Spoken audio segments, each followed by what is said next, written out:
आप देख रहे हैं सिटी इंडिया न्यूज चैनल हक की आवाज। अस्सलामुअलैकुम नाजरीन, मैं Mohammad Afzal city India news में आपका इस्तकबाल करता हूं। आइए डालते हैं आज की इस अहम खबर पर एक नज़र। టీఆర్ఎస్ పార్టీ నాయకత్వమే స్వయంగా ధర్నా చేస్తే రైతులు 4-5 వస్తలేరు, మనమే కార్యకర్తలు 70-80 మంది పోతున్నాం, దీన్ని మిలిటెంట్ మూవ్మెంట్ చేయాలని చెప్పినటువంటి పరిస్థితి చూస్తున్నారు. రైతులు అక్కడో ఇక్కడో ఇబ్బంది పడుతున్నటువంటి వాస్తవాన్ని మేమేం త్రోసిపుస్తలేం, లేకపోతే బుల్డోజ్ చేస్తలేం. వాళ్ళ పార్టీ నాయకత్వం అధికారంలో ఉన్నప్పటిలాగా మేము స్వయంగా అందులో భాగస్వాములమై రైతుల సమస్యల్ని పరిష్కరించడానికి మా మార్కెట్ చైర్మన్లు, మా పార్టీ నాయకత్వము, అధికారులను స్వయంగా మంత్రి గారు అనేక సందర్భాల్లో వీడియో కాన్ఫరెన్స్లు స్వయంగా మా శాసనసభ్యులతో సహా అందరూ కూడా భాగస్వాములు అవుతారు. అక్కడ ఇక్కడ ఇబ్బంది అయితే దానికి పూర్తిగా బాధ్యత వహించాల్సిన కేంద్ర ప్రభుత్వం పెరిగినటువంటి పెట్రోల్ డీజిల్ ధరల అంశంను దృష్టి మరల్చడానికి రైతు కోసం యాత్ర చేస్తా ఉన్నారు. వాళ్ళు పెట్రోల్ కోసం యాత్ర చేయాలి, వాళ్ళు లేకపోతే ఢిల్లీలో పోయి నాయకత్వం ముందర కూర్చొని ధర్నా చేయాలి. ఇప్పుడు ఒక మాట గౌరవ వ్యవసాయ శాఖ మంత్రి గారు చెప్పినట్టుగా యూరియా ఈ రాష్ట్రంలో తయారు కాదు, ఈ రాష్ట్రంలో సరఫరా కాదు, మొత్తం పూర్తికి 100% ఫెడరల్ సిస్టంలో ఈ ప్రజాస్వామిక విధానంలో యూరియా అనేటువంటి 100% కేంద్ర ప్రభుత్వం ఆధీనంలో ఉంది.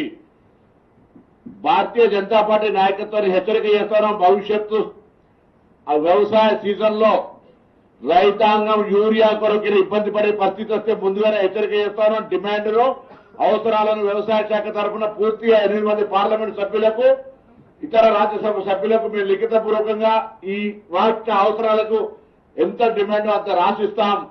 తెప్పించే బాధ్యత మీది, మీతో సహకరించే బాధ్యత మా గౌరవ పార్లమెంట్ సభ్యులు, మేము మంత్రివర్గం తీసుకుంటాం. ఎరువుల సరఫరాల ఏం జాప్యం జరిగినా తెలంగాణ రైతాంగానికి విజ్ఞప్తి చేస్తున్నాం, ఎక్కడికక్కడ భారతీయ జనతా పార్టీ నాయకత్వాన్ని నిలదీయాల్సిన పరిస్థితి వస్తుంది, బాధ్యత వహించాల్సి వస్తుంది. ఇలా మేము సరఫరా చేసే విషయం లోపల ఎక్కడైనా తప్పు జరిగితే మా బాధ్యత. కానీ ఎరువులకు సంబంధించి సప్లై విషయం లోపల డిమాండ్కి అనుగుణంగా సప్లై చేయించకపోతే భారతీయ జనతా పార్టీ నాయకత్వం వహించాలని కోరుతూ, రైతాంగానికి సంబంధించినటువంటి అంశంలో ఈ ప్రభుత్వం ప్రజాపాలన ప్రభుత్వం అధికారంలోకి వచ్చిన తర్వాత అత్యంత ప్రాధాన్యత రంగం వ్యవసాయ రంగం. స్వయంగా రైతుగా తుమ్మల నాగేశ్వరరావు గారు, యావత్ మంత్రివర్గం రైతాంగానికి 100% గా ఎప్పటికప్పుడు కూడా మేము ఆ రైతుల పక్షాన మేము పోరాటం చేస్తాం. గతంలో మార్కెట్ చైర్మన్ చేసినప్పుడు కూడా మేము ఈ ప్రొక్యూర్మెంట్ ప్రాసెస్ దగ్గరగా చూసినాం. ఎప్పుడు కూడా ఇంత పెద్ద ఎత్తున క్వాంటిటీస్ వస్తే కూడా వాటిని కొనుగోలు చేయడానికి డిసెంట్రలైజ్ ప్రొక్యూర్మెంట్ సెంటర్స్ ఎన్నంటే అందించేటువంటి విధంగా ఇంత లిబరల్ లేకుండే.